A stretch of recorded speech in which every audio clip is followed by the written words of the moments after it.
In this video, I'm going to talk again about some troubleshooting tactics and some equipment that you may or may not need. Order supplies from the website that's made for the skilled trades. Find thousands of parts from hundreds of brands in just a couple clicks at supplyhouse.com. Supplyhouse.com gives you 24/7 access to a huge selection of plumbing, HVAC, and electrical supplies with fast delivery anywhere in the U.S. Need help with an order? Get industry-leading after-sales service from their friendly and knowledgeable customer support team and talk to a real person every time. Supplyhouse.com. For the last 25 years, or a little bit longer actually, I've been associated with HVAC. I grew up not knowing anything about the service side, doing installs for several years. I finally got into service and found that's what I loved. I love doing service calls. I love troubleshooting because things were different on every call. I got to move from place to place, and installation to me was sort of monotonous and repetitive and monotonous. See, I was monotonous right there with just the description of installation. That's how bad it is. Service techs get to see new places and new things. Yes, there's some repetition. You're going to change more blown run caps and you know what to deal with.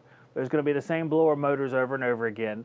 But it's always somewhere new, and there's always the opportunity to see something different, which I always liked. Over the years, we've had discussions about what tools to use, how to use them, what you have to have, what you don't have to have. I'll tell you now that you don't have to have any tool in particular to do a good job. You need to have a version or a way to measure certain things, but you don't necessarily need the latest and greatest tool. You just need to have knowledge of what you're looking for. And here's my example. I recently put up a clip of an old service call that I did using the Z manifold. It's what I call the Z manifold. It's basically two single test gauges, one for a high side and one for a low side. That gives me the pressures and it gives me the temperatures.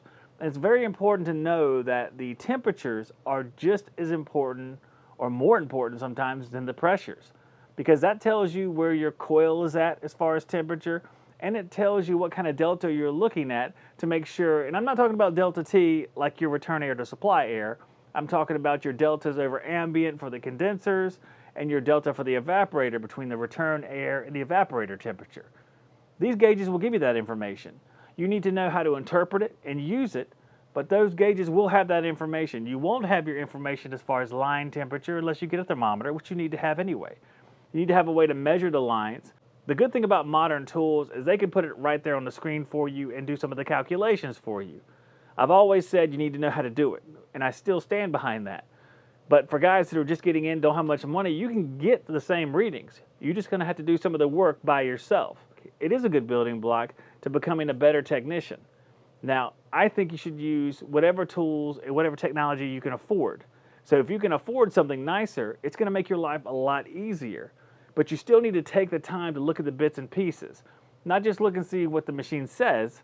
Sometimes they'll give you a readout of what's going on or their projection for what's going on, and a lot of times it's very helpful. But don't let that hone you in on something that may not necessarily be the problem. Keep an open mind. A lot of problems, well, they can have several different causes, and a lot of symptoms are symptomatic of several different issues. If a line freezes up, you could have low charge. If a line's frozen up, you could have a dead blower. If a line's frozen up, you could have a clogged filter. Now, a couple of those are airflow related, but as you can see, there's several things that can cause the same symptom that you see. So you have to be mindful of that. Having any sort of test equipment is a good thing. Make sure you have something. You want to know the line temperatures. You want to know the air temperature, but you also want to know the humidity in the air. Having the air temperatures as a delta T is useless without knowing what the humidity is, especially on the return end. The amount of humidity or relative humidity in the return air greatly affects your temperature split. You may put your temperature probes in a piece of duct and measure going in and going out of a coil, and you may say, well, I only have a temperature split of 14. The guy said I should have 18. This is what young people always say. The guy said the pressure's supposed to be 120. The guy said this, the guy said that. There's no blanket answer for every situation. If your return humidity is high, your split goes down.